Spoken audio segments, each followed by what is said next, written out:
మార్వాడీలకు వ్యతిరేకంగా మిర్యాలగూడలో పలు వ్యాపార వాణిజ్య దుకాణాలు బంద్ నిర్వహించాయి. నాసిరకం వస్తువులు అమ్ముతూ స్థానిక ప్రజలను మోసం చేస్తున్నారంటూ నిరసన వ్యక్తం చేశాయి. బంద్లో electrical, sanitary, mobile, painting shop యజమానులు స్వచ్ఛందంగా పాల్గొన్నారు. తెలంగాణ బచావో, మార్వాడి హటావో అంటూ నినాదాలు చేశారు. ఈ సందర్భంగా పలువురు లోకల్ వ్యాపారులు మాట్లాడుతూ ఇతర రాష్ట్రాలకు చెందిన మార్వాడీలు తెలంగాణకు వలస వచ్చి ఇక్కడి ప్రజలకు నాసిరకం వస్తువులు విక్రయిస్తూ మోసాలకు పాల్పడుతున్నారని ఆరోపించారు. ప్రభుత్వానికి జీఎస్టీ ఎగవేస్తూ తక్కువ ధరలకే వస్తువులను విక్రయిస్తూ తమ వ్యాపారాలను దెబ్బతీస్తున్నారని ఆవేదన వ్యక్తం చేశారు.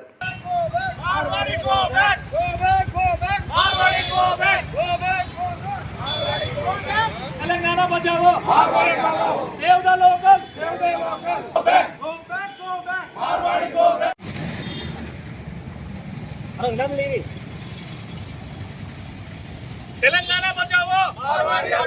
తెలంగాణ బచావో, మార్వాడి హటావో. నాసిరకం వస్తువుల అమ్మకాన్ని నిషేధించాలి. నాసిరకం వస్తువుల అమ్మకాన్ని నిషేధించాలి. Save the local.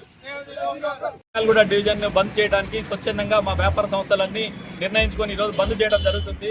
మా మెయిన్ ఎజెండా ఏంటంటే లోకల్లో నాసిరకం వస్తువులు ఇతర రాష్ట్రాల వారు వచ్చి నాసిరకం వస్తువులు అమ్ముతూ వాటిని ఏమన్నా జీఎస్టీ లేకుండా మేము జీరోలు ఇస్తున్నామని ఇక్కడ లోకల్ ఫార్మర్స్ ని వీళ్ళందరినీ మోసం చేయడం జరుగుతుంది. అది తెలియక చాలా మంది ఏంటంటే అక్కడ రేట్ తక్కువ ఉందనే ఉద్దేశంతో వెళ్తున్నారు. వాళ్ళు డీలర్షిప్ లేకుండా ఎక్కడి నుంచో మా అసోసియేషన్ ఉంది, వాళ్ళ కమ్యూనిటీ నుంచి తీసుకొచ్చుకొని లోకల్లో 1000 రూపాయల వస్తువు 500, 600లకు అమ్ముతున్నారు. ఏమన్నంటే కస్టమర్ని జిఎస్టీ లేకుండా అమ్ముతున్నాము, వాళ్ళ ఆ విధంగా అట్లా చేస్తున్నారు అనే ఉద్దేశంతో అమ్ముతూ నిర్వహిస్తున్నారు, స్థానిక వ్యాపారాలు నిర్వహిస్తున్నారు.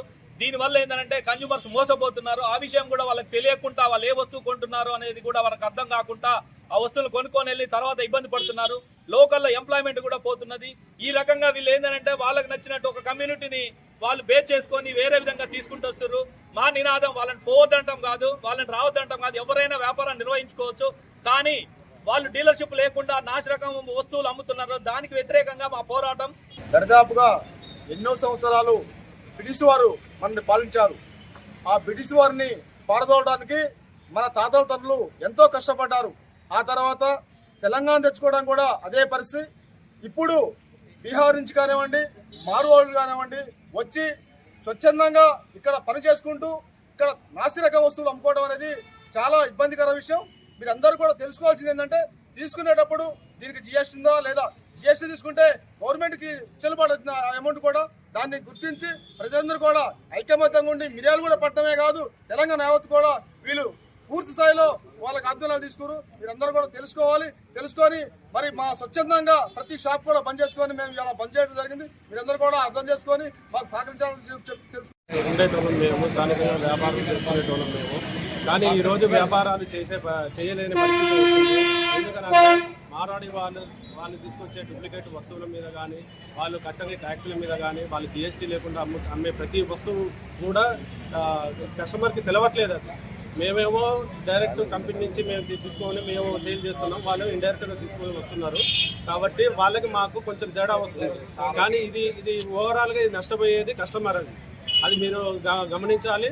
మరియు స్థానికంగా ఉంటున్న వ్యాపారస్తులను కానీ, స్థానికంగా ఉంటున్న వర్కర్లు కానీ, ఇప్పుడు నా షాపు ఉంది, నా షాపు 4 వర్కర్లు, నేను వాళ్ళకి ఉపాధి కల్పిస్తున్నాను. కానీ అదే అర్థం చేసుకోండి ప్రతి ఒక్కరు. కానీ వాళ్ళ షాపులలో ఓన్లీ వాళ్ళ వర్కర్లే ఉంటారు, వాళ్ళ యజమానులే ఉంటారు. కానీ మనకి లోకల్గా ఎటువంటి సపోర్ట్ ఉండదు. దయచేసి ఈ విషయాన్ని కూడా మీరు గమనించండి.